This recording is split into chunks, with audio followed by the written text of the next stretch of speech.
Welcome to CSC Gurukul channel. जैसे कि सब जान रहे हैं कि हमने टॉप 100 PYQ सीरीज़ चला रखी है। ये इसका थर्ड लेक्चर है। फर्स्ट लेक्चर में हम कवर कर चुके हैं 1857 से आपका 1909 तक, ये हमने कवर कर लिया है। ठीक है, आज हम जो कवर करने वाले हैं वो 1916 से लेकर आपका 1935। इसमें आपका जो लखनऊ सेशन है वो कवर हो जाएगा, roulette act, Jallianwala Bagh complete हो जाएगा, साइमन कमीशन कंप्लीट हो जाएगा। ठीक है, आपका जो डांडी मार्च है वो भी कंप्लीट होगा इसमें। ठीक है, तो आप ये सब चीज़ें देखोगे। चंपारण भी कंप्लीट हो जाएगा, आपका जो मील जो मूवमेंट था आपका, ठीक है, वो हम सब देख लेंगे। अहमदाबाद मील जो मूवमेंट था वो देख लेंगे, और गांधी इरविन हम सब कवर कर लेंगे। इस चीज़ में हम गांधी इरविन तक या 1935 तक हम इसको कवर करेंगे आज।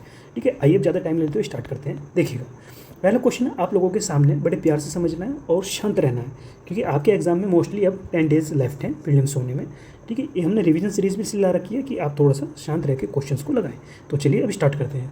पहला क्वेश्चन आपसे क्या बोल रहा है, चुपचाप पढ़िए कि डॉक्टर राजेंद्र प्रसाद, ठीक है, persuaded the Mahatma Gandhi to come to Champaran to investigate the problem of peasants. ठीक है, क्या महात्मा गांधी जी को डॉक्टर राजेंद्र प्रसाद ने बोला था कि जाइए चंपारण और देखिए अपना किसानों की समस्याओं की जांच कीजिए? आप कहोगे सर थोड़ा हमें समझ में तो आ रहा है कि आर से नाम तो स्टार्ट था, लेकिन हम डाउट में कि क्या वे राजेंद्र प्रसाद ही थे या वे कोई और थे। जिस बच्चे ने बुक NCERT बड़ी क्लियरिटी पढ़ी है और स्पेक्ट्रम बड़े आराम से पढ़ी है, माइंड को शांत रखते, वो समझ जाएगा कि ये स्टेटमेंट इज़ रॉन्ग। क्यों है अभी आगे बताऊंगा इस बारे में। सेकंड पढ़ते हैं। आचार्य JP Kripalani was one of the Mahatma Gandhi's colleagues in his Champaran investigation. Acharya JP Kripalani क्या महात्मा गांधी जी के साथ इन्वेस्टिगेट जांच करने के लिए उनके एक कलीग थे, सहयोगी थे? अब जिसने स्पेक्ट्रम बड़े आराम से लाइन टू लाइन पढ़ी है वो समझ रहा है कि हाँ सर, आचार्य JP कृपलानी का नाम कहीं ना कहीं है, डॉक्टर राजेंद्र प्रसाद का नाम भी है सर, और ब्रज किशोर जी भी हैं। ठीक है, तो आप कहोगे हाँ sir, this is the right statement, second is the right. तो फर्स्ट गलत हो गया आपका, फर्स्ट गलत हो गया, right B is the right हो गया। ठीक, इतनी बात समझ में आ गई? हाँ सर। देखो UPSC कैसे गेम खेल रहा है। वे कौन थे? राजेंद्र प्रसाद नहीं थे जिन्होंने बुलाया था, वे थे हमारे कौन, राजकुमार शुक्ल जी, राजकुमार शुक्ल। ठीक है, ये थे वे जिन्होंने गांधी जी को बोला था। अब आइए थोड़ा सा इन ब्रीफ हिस्ट्री में चलते हैं, थोड़ा समझते हैं चंपारण हुआ क्यों था। ठीक है, बात कर रहे हैं चंपारण की। ठीक है भाई, चंपारण सत्याग्रह मूवमेंट जिसको बोलते हैं, चंपारण सत्याग्रह मूवमेंट की, इसको बड़े प्यार से समझेंगे। ठीक है, देखो चंपारण कहाँ है पहले तो आपको पता होना चाहिए। चंपारण है सर हमारे बिहार में। ठीक है, दूसरी बात सर कि इससे पहले हम एक चीज़ें समझते हैं कि चंपारण मूवमेंट हुआ क्यों था, रीज़न क्या था। देखो भाई, बिहार के चंपारण में क्या हो रहा था, जो बागान के मालिक थे या जो किसान थे, ठीक है, जो हमारे फार्मर्स थे, ठीक है, फार्मर्स को बोला जा रहा था, मान के चलिए ये इनका ज़मीन का 20 हिस्सा है, 20 में से ये 3 हिस्सा है। ठीक है, इस 3 हिस्से पे 20 के पूरे लैंड के 3 हिस्से में से आपको क्या करना था, आपको इंडिगो की, मतलब नील जिसको बोलते हैं, नील की खेती करनी थी आपको। ठीक है, अब 20 में से तीसरे हिस्से पे कंपलसरी कर दिया था अंग्रेजों ने, दबाव के कारण चाहे किसी ना किसी तरह कि भाई आपको अपने तीसरे हिस्से में नील की खेती करनी है, इंडिगो की करनी है। ठीक है, इसकी इंडिगो की सबसे ज़्यादा बुराई क्या थी, जो व्यक्ति से अपने लैंड पर खेती करता था और जितने हिस्से पे करता था उस लैंड की जो फर्टिलिटी थी, ठीक है, जो उसकी प्रोडक्टिविटी थी सॉइल्स की, जो वहाँ की मिट्टी की जो प्रोडक्टिविटी थी वो क्या होती थी, वो ख़त्म हो जाती थी। ठीक है, वो अदर चीज़ों को उगाने में इतनी सक्षम नहीं रहती थी, इतनी एफिशिएंसी नहीं रखती थी वो सॉइल। ठीक है, बात समझ में आ गई? तो किसान बचते थे इसको उगाने से। दूसरी बात है कि 19th सेंचुरी की एंडिंग में क्या हो रहा था कि जो हमारा जर्मनी कंट्री थी, उन्होंने डाई, जिसको आप बोलते हो डाई, ठीक है, डाई का डेवलपमेंट कर दिया था, और ये डिमांड में थी भाई, डाई की डिमांड बहुत ज़्यादा थी, जबकि इंडिगो की डिमांड घटती जा रही है डे बाय डे। ठीक है, क्योंकि अब जब डिमांड घट रही है तो भाई प्राइस भी नहीं मिलेगा आपको यहाँ सर प्राइस भी लो जाएगा। ठीक है, जब प्राइस लो जाएगा तो भाई अब यही जो ब्रिटिश गवर्नमेंट है वो हमारे किसानों से क्या भी मांगेगी, वो मांगती है टैक्स। अब किसान टैक्स कहाँ से देगा जब उसके पास ही उसका दाम नहीं मिल रहा है, और टैक्स है हाई, तो हाई टैक्स कैसे देगा? किसान परेशान, किसान पर अत्याचार हो रहा है, डे बाय डे बढ़ता जा रहा है। ठीक है, तो अब किसान बहुत ज़्यादा परेशान होने लगा। अब इसी बीच 1916 में, 1960 में, ठीक है, 1960 में एक सेशन होता है कांग्रेस का, कौन सा? आप कहोगे सर लखनऊ सेशन 1916 में होता है। ठीक है, अब आप लोग यहाँ बताइए लखनऊ सेशन क्यों खास है? क्या खासियत है लखनऊ सेशन की? तो आप कहोगे सर हमने देखा है सर लखनऊ सेशन में क्या हुआ था कि जितना भी कांग्रेस का जो सेपरेशन हुआ था वो सब अब मिल गए, गरम दल और नरम दल, हार्ड मतलब सॉफ्ट कांग्रेस जो हुए थे, जो बोलते हैं उग्रवादी और नरम दल, वो क्या हो गए, वे जॉइंट हो गए, वे आपस में एक साथ हो गए। 1916 इसलिए भी इंपॉर्टेंट था, ठीक है। दूसरी बात 1916 और क्यों इंपॉर्टेंट था, इसमें क्या हुआ था कि भाई सेपरेट इलेक्ट्रोलेशन की जो थी, मतलब पृथक निर्वाचक प्रणाली जो थी, ठीक है, सेपरेट इलेक्ट्रोलेशन की जो डिमांड थी किसकी, मुस्लिम लीग की, उसको INSC इंडियन नेशनल कांग्रेस ने ऑफिशियली रूप से हामी कर ली थी, उस पर एग्री कर लिया था, ठीक है भाई, तुम अपना सेपरेट जो इलेक्ट्रोल सिस्टम है वो बना सकते हो, ठीक है, कोई प्रॉब्लम नहीं है।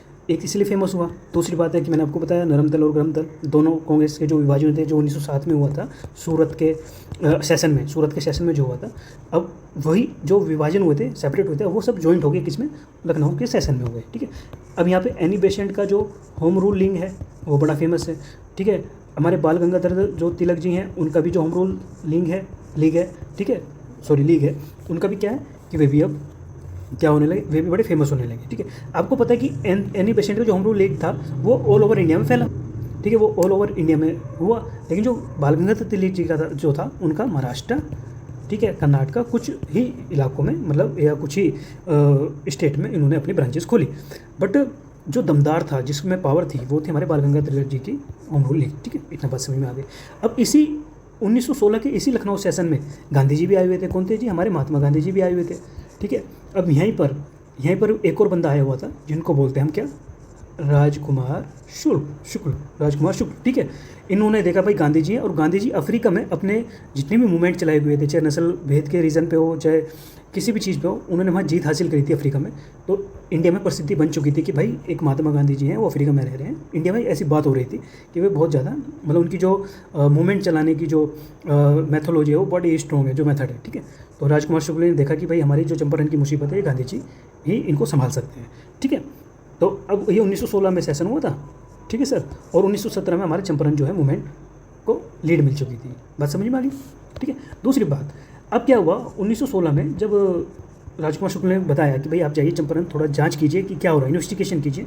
तो जब महात्मा गांधी जी गए तो उनके साथ कौन कौन था इन्वेस्टिगेशन टीम में? आपका सर महात्मा गांधी तो थे, प्लस डॉक्टर राजेंद्र प्रसाद भी थे सर, ठीक है। डॉक्टर राजेंद्र प्रसाद के साथ साथ कौन था?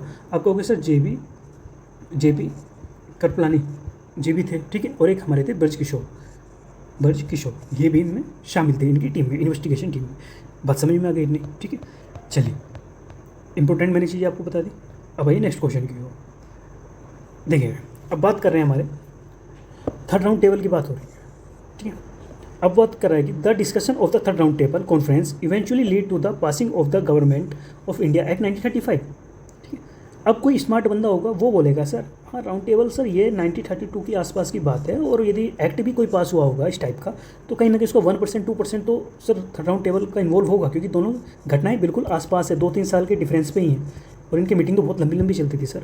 तो आपने भले ही नहीं पढ़ा है, लेकिन आपको ये पता है कि राउंड टेबल कब कब हो रहा है, तो आप इसको राइट करके आ जाओगे।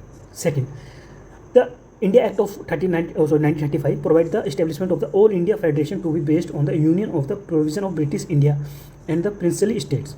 मतलब भारत सरकार अधिनियम 1935 में ब्रिटिश भारत के प्रांतों रियासतों के संघ पर आधारित एक अखिल भारतीय संघ, ठीक है, मतलब ऑल इंडिया फेडरेशन की बात चल रही थी, की स्थापना का भी प्रावधान किया। यस, ये हमने पढ़ा है 1935 में, एक्ट में पढ़ा है हमने, this is the right part, तो 1935 का ही है, ठीक है। तो दोनों स्टेटमेंट क्या है, अपने आप में दोनों सही हैं, ठीक है। बट हम यहाँ तक नहीं रुकेंगे, अभी हम इसका थोड़ा सा ऑपरेशन करेंगे, इस चीज़ को समझेंगे कि भाई जरूरत क्या हुई 1935 की या राउंड टेबल सेशन की क्या क्या हुई। आइए इस बारे में थोड़ा देखते हैं।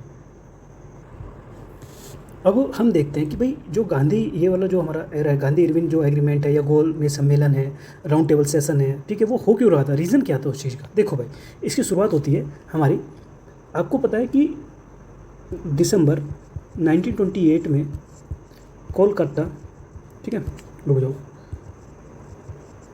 कोलकाता के सेशन में क्या हुआ था, जिसको कलकत्ता बोल रहे हैं, क्या हुआ था उस टाइम पे भाई 1928 का, याद है आपको कोलकाता सेशन? उस टाइम क्या होता है, जो हमारे मोतीलाल नेहरू जी हैं, मोतीलाल नेहरू जी जो हैं, इसके क्या थे, इसके प्रेसिडेंट थे। किसके थे सर? कलकत्ता सेशन के प्रेसिडेंट कौन थे सर? आप कहोगे मोतीलाल नेहरू जी। उन्होंने बोला था, इन्होंने एक तो अपनी नेहरू रिपोर्ट पेश की, ठीक है। अब नेहरू रिपोर्ट पेश कर लिया, उसको नेहरू रिपोर्ट को हम लोगों ने एक्सेप्ट भी कर लिया, मतलब इंडियन नेशनल कांग्रेस ने एक्सेप्ट भी कर लिया, ठीक है। और उसमें एक बात क्या थी, क्या खास, मतलब इन्होंने क्या इंपॉर्टेंट बोला था, इन्होंने बोला था कि भाई हमको डोमिनियन स्टेटस चाहिए। डीएस मैंने इसको शो किया, डीएस लिख दिया, डोमिनियन स्टेटस की बात की गई, ठीक। लेकिन जब इन्होंने बोला कि भाई हमें डोमिनियन स्टेटस चाहिए, तो अब होता क्या है, जो हमारे जवाहरलाल नेहरू जी थे प्लस जो हमारे सुभाष चंद्र बोस जी थे, वो विरोध करने लगे किसका, डोमिनियन स्टेटस का। वे बोलने लगे हमको कंप्लीट इंडिपेंडेंसी चाहिए, मतलब हमको कंप्लीट इंडिपेंडेंसी चाहिए, मतलब पूर्ण स्वराज चाहिए हमको, ठीक है। यहाँ पे ये बात आ गई।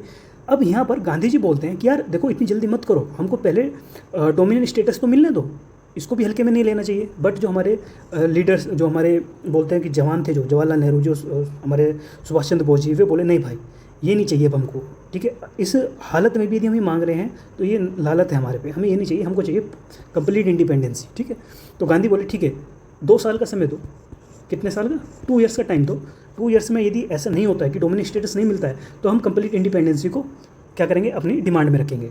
बट ऐसा नहीं हुआ, इन्होंने प्रेशर बनाया गांधी जी पे। गांधी जी ने बोला ठीक है 1 ईयर का तो टाइम दे दो यार। तो इन्होंने कहा ठीक है गांधी जी हम आपको 1 ईयर का टाइम दे रहे हैं, 1 ईयर में यदि डोमिनियन स्टेटस जो हमको नहीं मिला तो हम कंप्लीट इंडिपेंडेंस ही हमारा प्रमुख टारगेट होगा, हमारा मेन टारगेट क्या होगा, कंप्लीट इंडिपेंडेंसी होगा। ये बात कब की है, दिसंबर 1928 में कोलकाता सेशन की बात है, ठीक है। इतनी बात समझ में आ गई। चलिए अब इसी बीच हमारे गांधी जी तैयारी करने लगे किसकी, एक बड़े मूवमेंट की, सिविल डिसोबीडियंट मूवमेंट की। क्या करने लगे, पूरी तरह से तैयारी करने लगे कि यदि ऐसा नहीं होता तो हम क्या क्या करेंगे उस मूवमेंट में। सबको तैयार करने लगे, कमेटी बनने लगी दूर दूर जा जाकर, ठीक है। बात हुई। अब बात आती है 1928 के बाद, भाई साहब लॉर्ड इरविन जो है एक क्या करते हैं, एक घोषणा करते हैं, ठीक है, एक अनाउंसमेंट करते हैं। कौन करते हैं, लॉर्ड इरविन जी हमारे, ठीक है। तहजीब ऐसे दे रहा हूँ, तहजीब लायक है नहीं लेकिन दे देते हैं, चलो कोई बात नहीं। लॉर्ड इरविन क्या है कि एक अनाउंसमेंट करता है, ठीक है। अब वो बोल रहा है, ये अनाउंसमेंट कब की है सर, आपको भी सर ये 31 अक्टूबर, आपको डेट याद रखने की जरूरत नहीं, बस मैं आपको बता रहा हूँ। ये 31 अक्टूबर 1929 की है, ठीक है। मतलब 1 साल बाद, 1 साल बाद की अनाउंसमेंट है। इस अनाउंसमेंट में ये बोलता है अब 1 साल हो गया है, देखो अब 1 साल हो गया है और 1 साल का ही टाइम मिला था किसको, डोमिनियन स्टेटस को अपनाने की बात की गई थी। अब 1 साल हो गया, डोमिनियन स्टेटस तो मिल नहीं रहा। तो ये जो 2 बंदे थे जवाहरलाल नेहरू और सुभाष चंद्र बोस जी, इन्होंने गांधी जी को बोला देखो भाई 1 साल हो गया, 1 साल का ही आपने हमें टाइम दिया था, डोमिनियन स्टेटस हमको मिला नहीं, अब हमको चाहिए भैया फुल इज्जत, मतलब कि कंप्लीट इंडिपेंडेंसी, ठीक है। अब हमको कंप्लीट इंडिपेंडेंसी चाहिए, तो अब आपको हमें घोषणा करनी पड़ेगी, मूवमेंट तो हमें स्टार्ट करना पड़ेगा, ठीक है। अब बात हो गई यहाँ पे। अब ये बोलता है भाई, लॉर्ड इरविन बोलता है भाई कि भाई महारानी की तरफ से आदेश आया है कि हम आपको डोमिनियन स्टेटस देंगे, लेकिन अब तो बात टाइम निकल गया, टाइम निकल गया। अब क्या हुआ कि अब कांग्रेस का दिमाग हो गया ख़राब, इंडियन नेशनल कांग्रेस का दिमाग ख़राब हो गया, मतलब वो बिल्कुल गर्म जोश में भाई हम तेरी सुनेंगे ही नहीं, अब हमें चाहिए फुल इज्जत, मतलब कंप्लीट इंडिपेंडेंसी, पूर्ण स्वराज चाहिए। तो इनका अब अधिवेशन आने वाला था, क्योंकि हर साल अधिवेशन होता है, ठीक है। दिसंबर का अधिवेशन 1928 में हुआ। अब 23 दिसंबर में 1 साल बाद ही 1929 में कांग्रेस का एक और सेशन हुआ। आप कहोगे कर सर कौन सा, हम कहेंगे लाहौर सेशन। कौन सा, लाहौर सेशन। और लाहौर सेशन का जो प्रेसिडेंट किसको नॉमिनेट किया गया था, हमारे जवाहरलाल नेहरू जी को। और जवाहरलाल नेहरू जी ने इसमें क्या टारगेट रखा था अपना, कि भाई हमको कंप्लीट इंडिपेंडेंसी, मतलब पूर्ण स्वराज चाहिए। इतनी बात समझ में आ गई आप लोगों को, ठीक है। ऐसे सीरीज वाइज चल रहे हैं आपको लेके, ठीक है। 1 मिनट, पेज है, हाँ पेज है, ठीक है। अब गांधी जी ने अपनी 11 डिमांडें रखी, कितनी, 11 डिमांडें रखी हैं, जिसको हम बोलते हैं 11 सूत्री मांगे, ठीक है। 11 फॉर्मूला डिमांड इसको बोलते हैं। गांधी जी ने अपनी 11 डिमांडें रखी हैं और बोला कि भैया इसको जल्दी एक्सेप्ट कर लो। बट गवर्नमेंट की तरफ से, ब्रिटिश गवर्नमेंट की तरफ से उनके सिर पे जू नहीं रेंगती है, वो इसको कुछ नहीं समझते हैं, कि बोलते हैं कि यार ये तो बोलता रहता है ऐसे बात, ठीक है। अब गांधी जी तो मैंने क्या बोला, पहली तैयारी करके बैठे थे मूवमेंट की, इसने सिविल डिसोबीडिएंट मूवमेंट चलाना, उनको सत्याग्रह चलाना था उनको बहुत तगड़ा इस टाइम, ठीक है।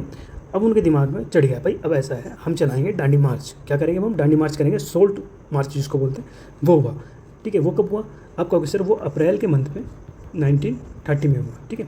मार्च और अप्रैल के मिड के मंथ में स्टार्ट हो गया, मार्च से स्टार्ट हो गया था, 12 मार्च से, और 1930 के अप्रैल तक वो चला, मतलब 1 महीने का हमारा क्या चला, दांडी मार्च चला, ठीक है।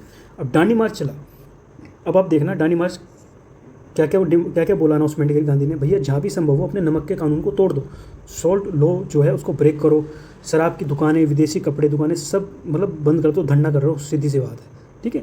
वकील अपनी वकालत छोड़ दो भाई, वकील वकालत ना करो, ठीक है। सरकारी कर्मचारी अपने जो भी पद है, जिस भी पोस्ट पर बैठे हो, अपना क्या करो, वो त्याग पत्र दे दो, ठीक है।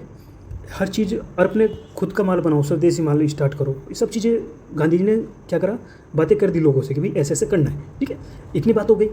अब हर जगह मालाबार, आप तमिलनाडु लो, आप मालाबार लो, ठीक है। आप देखोगे असम में देखो, ठीक है, आप बंगाल में देखो, ठीक है। आप पेशावर में देखो, ठीक है, बिहार देखो, हर जगह पूरा 1 साल, पूरा 1 ईयर तक मास मूवमेंट हुआ। क्या हुआ? मास मूवमेंट हुआ। सरकार की नाक में दम होने लगा, सरकार परेशान हो गई, यार क्या आफत है यार, ये आदमी तो बिल्कुल ही आफत है भाई, ये झुका के मानेगा। ठीक है, ये बात हो गई, इतनी बात समझ में आ गई। अब होता क्या है? अब होता ये है, 1 साल बाद 25 जनवरी 1931 में भैया गांधी, हमारे गांधी जी और इरविन का क्या होता है? एग्रीमेंट होता है। क्या होता है? एग्रीमेंट होता है। ठीक है, गांधी और इरविन का क्या होता है? एक एग्रीमेंट होता है।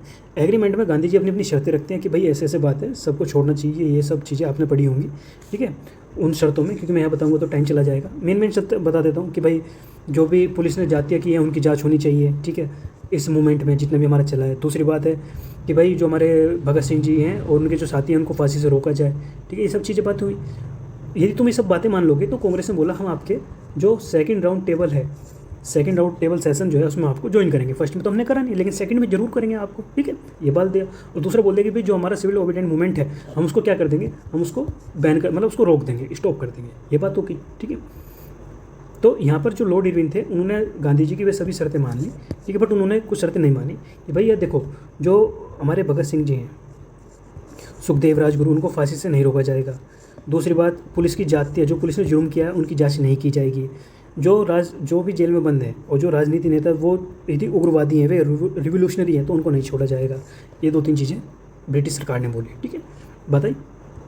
दूसरी बात, सेकंड राउंड टेबल में जब कांग्रेस शामिल हुई, फर्स्ट में तो हुई नहीं ना, थर्ड में हुई, सेकंड में हुई है, सिर्फ ध्यान रखना। तो वो किस जात से गई थी? आपको अवसर होता है राजपुताना शिप से गई थी। ठीक है, बात समझ में। इसमें मदन मोहन मालवीय जी, महादेव देसाई और ये आपके गांधी जी, ये सब लोग उसमें शामिल थे। ठीक है, सेकंड राउंड टेबल में। अब सेकंड राउंड टेबल की बात हो गई।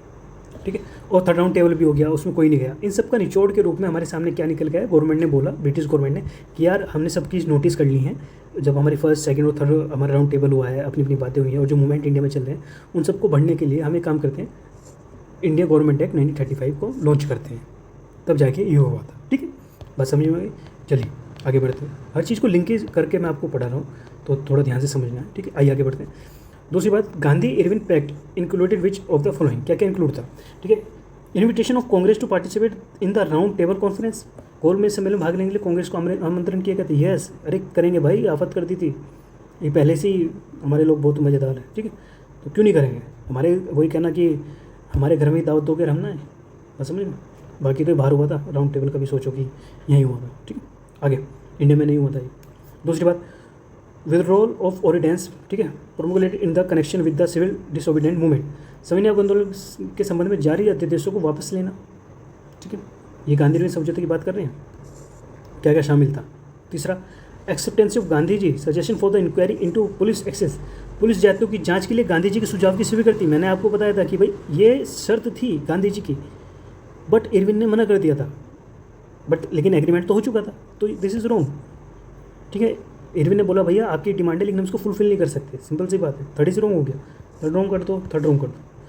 केवल उन कैदियों की रिहाई जिन पर हिंसा का आरोप नहीं, दिस इज़ राइट। मैंने अभी आपको बताया जो कि भाई जो हिंसक आदमी नहीं है उसकी ही हम रिहाई करेंगे और किसी की नहीं करेंगे। उनमें चाहे अभी हिंसक किसको समझ लेते हैं, बोल देते हैं कि भाई भगत सिंह की, सुखदेव जी, ऐसे ऐसे लोगों की हम रिहाई नहीं कर सकते, वो हमारे लिए खतरनाक है।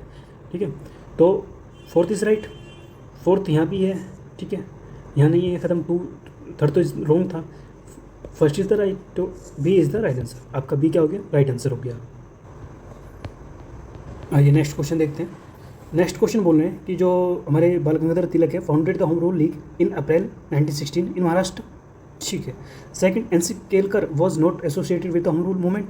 केवल बीजी तिलक जो हमारे बाल गंगाधर ने 1916 में महाराष्ट्र में होम रूल लीग की स्थापना की। एनसी केलकर होम रूल आंदोलन से जुड़े नहीं थे। देखो हमको पता है कि फर्स्ट स्टेटमेंट इज राइट, हाँ हम जानते हैं भाई ये था बाल गंगाधर तिलक और एनी बेसेंट ने 1916 में होम रूल लीग की स्थापना की थी। ठीक है, पहला इज़ द राइट हो गया, पहला हमारे पास है, दो तो हमारे पास नहीं है। अब हमारे पास ये दो ऑप्शन है, अब 50-50 में आ गए। जिन्होंने नहीं पढ़ा भाई एनसी केलकर के बारे में तो वो इस पर टिक करेंगे, जिन्हें पढ़ा है वो इस पर टिक करेंगे। मतलब वैसे तो आंसर दोनों सही है आप लोगों के लिए। ठीक है, अब आइए थोड़ा सा इस पर बात करते हैं। देखो जी, होम रूल मूवमेंट की बात करते हैं। ठीक है, देखो भाई ये कंप्लीट एक टाइप से ऑपरेशन था। ठीक है, इसका रीज़न, इसका मतलब क्या था ये बोलता था कि भैया इसका एक मोटिव था, सिंपल होम रूल मूवमेंट का मोटिव क्या था? मोटिव था सेल्फ गवर्नमेंट। सेल्फ गवर्नमेंट मतलब स्व शासन, खुद की सरकार की बात कर रहे थे और खुद की सरकार की डिमांड थी। क्या डिमांड में था? ठीक है, होम रूल लीग की डिमांड में क्या था? मेन पॉइंट था सेल्फ गवर्नमेंट मतलब स्व शासन। ठीक है, इतनी बात याद होगी। 1916 में, ठीक है, जो हमारे बाल गंगाधर तिलक जी हैं, बीजीटी जो हैं, इन्होंने अप्रैल में 1916 में महाराष्ट्र, ठीक है, महाराष्ट्र में अपने होम रूल लीग की स्थापना की है। ठीक है, इस्टेब्लिश किया है, इतना पता है। और महाराष्ट्र के साथ साथ कहाँ पर अदर, महाराष्ट्र के साथ साथ इन्होंने कर्नाटका, ठीक है, आपका मध्य प्रांत, ठीक है, जैसे एमपी वगैरह, ये वाला जो मतलब बीच का सेंटर एरिया था ना, जो मिडल एरिया मध्य प्रांत, यहाँ पर इन्होंने अपनी क्या है कि जो होम रूल लीग है वहाँ पे इस्टेब्लिश किया। ठीक है, मोटिव क्या था भाई? मोटिव एक ही था कि हमारा जो सेल्फ गवर्नमेंट है एक तो वो दिलाना, और जनता को पॉलिटिकल रूप से अवेयरनेस करना, मतलब जागरूक करना राजनीति के रूप में जनता को, कि भाई राजनीति क्या चल रही है, क्या डिमांड है, हमें क्या करना चाहिए इस बारे में। ठीक, अब जो एक और बात ध्यान रखना, जो एनसी केलकर थे, यहाँ पे बात की गई ना एनसी केलकर की, ठीक है, एनसी केलकर भैया होम रूल लीग से जुड़े हुए थे। ठीक है, और हमारे बाल गंगाधर तिलक जी के बहुत करीबी थे, राष्ट्रवादी नेता भी थे और एक पत्रकार भी थे, ये आपको पता होना चाहिए। ठीक है, अब थोड़ा सा हम बैकग्राउंड जान लेते हैं होम रूल लीग का। देखो भाई, जो होम रूल लीग मूवमेंट है वो चला क्यों? आपको पता है कि सर 1907 में जो है कांग्रेस का सूरत विभाजन हो गया, सूरत में विभाजन हो गया, वे डिवाइड हो गई दो पार्ट में कांग्रेस। ठीक है, ये हमको पता चल गया। ठीक है, दूसरी बात है सर, ब्रिटिश सरकार जो है वो सेल्फ गवर्नमेंट देने को राजी नहीं। ठीक है, वो बोलती नहीं कि तुम्हारी खुद की सरकार होनी चाहिए, ब्रिटिश इसको नहीं मान रहा है। ठीक, तो इसलिए, और दूसरी बात है कि एवरीडे प्राइस जो है वो डे बाई डे बढ़ता जा रहा है, जो कीमत है सामानों की वो बढ़ती जा रही है। ठीक है, दूसरी बात है कि अब लीड करने को कोई नहीं बचा, क्योंकि जो बड़े बड़े लीडर हैं वे जेल में हैं। ठीक है, तो मतलब कहने का इन सब चीज़ सिचुएशन को देखते हुए, ऊपर से वॉर की सिचुएशन है। आपको पता है ना 1917 में पहला वर्ल्ड वॉर हुआ था। ठीक है, ये भी साला एक मतलब वो बना हुआ था कि यार इस सब के पीछे हम लोग कमज़ोर पड़ते जा रहे थे, हमारा फ़ायदा कौन उठा रहा था? ब्रिटिश सरकार उठा रही थी। समझ रहे हो? क्योंकि आपको पता है ना कि कांग्रेस ने भी बोला था हम आपको सपोर्ट करेंगे, हम बाद में आप हमें वो दे देना, क्या बोलते हैं कि कुछ शर्तें थी कि हम आज़ादी दे देंगे या और भी अदर चीज़ें, तो उस पर माना नहीं। कौन नहीं माना? हमारा ब्रिटिश सरकार नहीं माना, उन्होंने हमारा फ़ायदा उठाया। बात सिंपल है। ठीक है, अच्छा मैं आपसे एक बात बोलता हूँ कि मुझे एक बात बताओ भाई, जो इंडिया एंड कॉमन विल नाम का जो लेटर है या जो पत्र है, ठीक है, उसको कौन छाप रहा था? उसको कौन प्रिंट करवा रहा था? किसका था वो? Indian and common will later. तो आप कहोगे सर वो हमारे एनी बेसेंट का था। किसका था? वो एनी बेसेंट का था। ठीक है, ये बात आपको समझ में आ गई? ठीक है, जस्ट वेट, पानी पी लेता हूँ। तो मतलब चीज़ें समझ में आ रही। एनी बेसेंट ने भी अपना होम रूल लीग चलाया, इन्होंने फुल इंडिया के हर एरिया में इनका क्या था, इनकी ब्रांच थी। ठीक है, इनका भी एक मेन मोटिव था सेल्फ गवर्नमेंट का। ये बात समझ में आई आपको? ठीक है, और जो होम रूल लीग था वो किसके बेस पे था? होम रूल लीग मूवमेंट जो चलाया गया था वो किसका एक मॉडल था? आप कहोगे ये आयरलैंड जो है, आयरलैंड में जो थियोसॉफिकल मूवमेंट है ना उसके बेस पे था। ठीक है, बात समझ में आई? ठीक है, चलिए सॉरी, चलिए नेक्स्ट क्वेश्चन देखते हैं। वो देखिए, बोल रहा है कि एनी पेशेंट के बारे में बोल रहा है कि किससे जुड़ी हुई थी, एसोसिएटेड थी। सॉरी यार, the establish of the centre Indo college, yes. Launch the home rule league, home rule की शुरुआत, यस।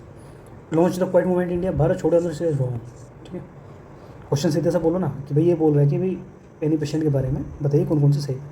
ये बात सही है। सेंट्रल हिंदू कॉलेज की स्थापना किसने की थी?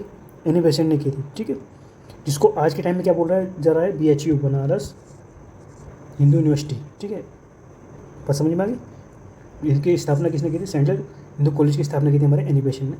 और भाई होम रूल लिंक भी लॉन्च किया था, बट भारत छोड़ो आंदोलन की शुरुआत से महात्मा गांधी जुड़े हुए थे, ये नहीं थी, एनी बेसेंट नहीं थी। बात समझ में आ गई? तो स्टेट नंबर 3 इज रॉन्ग। ठीक है, इसका नेतृत्व किसने किया था? इसका महात्मा गांधी जी ने किया था इनडायरेक्टली। ठीक, इससे एनी बेसेंट का कोई रिलेशनशिप नहीं है। तो third is wrong, is the right answer. ठीक, आई इसका बात कर रहे हैं कि स्टेटमेंट ऑफ द सत्याग्रह की बात कर रहे हैं। किसकी बात चल रही है? सत्याग्रह की बात चल रही है। ठीक है, अब आप मुझे बताइए कि मैं, आप एक बात बताओ, जब हम satyagraha, it was the first achievement by the Gandhi ji South Africa.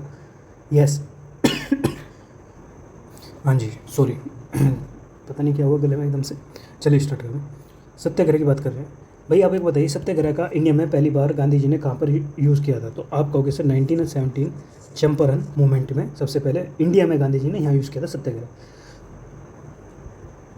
ठीक है, चंपारण में यूज़ किया था सत्याग्रह। ठीक है, और फर्स्ट टाइम अपने लाइफ में सबसे पहले कहाँ करा था? इंडिया से बाहर की बात करें तो वो करा था साउथ अफ्रीका में। ठीक है, गांधी जी की वो है ना आत्मकथा, एक बुक है, गांधी जी को पढ़ना वो काफ़ी बेस्ट है, उसमें सब चीज़ें बता रखी हैं कि कैसे कैसे उनकी लाइफ के बारे में। ठीक है, ये कैसा होता है सत्याग्रह? नॉन वायलेंट रजिस्ट्रेशन होता है, मतलब ठीक रेजिस्टेंस होता है, अहिंसक संघर्ष होता है, इसमें किसी भी टाइप की हिंसा नहीं होती है। ठीक है, सत्य से जुड़ा होता है, पहली बात तो ये। ठीक है, अब आप कहोगे सर फर्स्ट टाइम जब अफ्रीका में किया गया है सत्याग्रह का यूज़, वो किस केस में किया गया था? वो था आपके जो नस्लीय भेदभाव है ना, राइकल डिस्क्रिमिनेशन जो है, उसके विरोध में किया गया था, कि काला गोरा इस टाइप के भेदभाव में किया गया था। ठीक है, और लगभग कब हुआ था? ये हुआ था सर 1906 में। ठीक है, और इसके 11 साल बाद ही इंडिया में हो गया था 1970 में चंपारण में इसका यूज़। ठीक है, बस समझ में आ गई? ठीक है, चलिए, अब भारत में इसका प्रयोग चंपारण में किया गया था पहले बार। Yes, this is right. तो दोनों स्टेटमेंट क्या होगी आपकी? बोथ आर राइट हो गई। ठीक है, कोई दिक्कत नहीं। आज के लिए हम लेक्चर कुछ नहीं रखते हैं। मैं और भी पढ़ा देता आपको, लेकिन थोड़ा सा गले में मुझे लग रहा है प्रॉब्लम हो गई है ना, थोड़ा मैं रेस्ट करूँगा। और ये फर्स्ट पार्ट हो गया इसका आपका, मान के चलिए कंप्लीट करा दिया, और कल इसका सेकंड पार्ट आप लोगों के सामने आ जाएगा। ठीक है, तो चलिए आज के लिए हम इतना ही रखते हैं। बहुत बहुत धन्यवाद आप लोगों का, और आप लोग अपना सपोर्ट दिखाए रखना, और चैनल को सब्सक्राइब करना, क्योंकि नोटिफिकेशन आपको मिलते रहेंगे आने वाले अपडेट के। जल्दी हम मेंस की मेंटरशिप प्रोग्राम भी ला रहे हैं। ठीक है, तो प्लीज़ अब do subscribe, like and share. आप लोगों की सपोर्ट काफ़ी ज़रूरी है हम लोगों के लिए। बहुत बहुत धन्यवाद।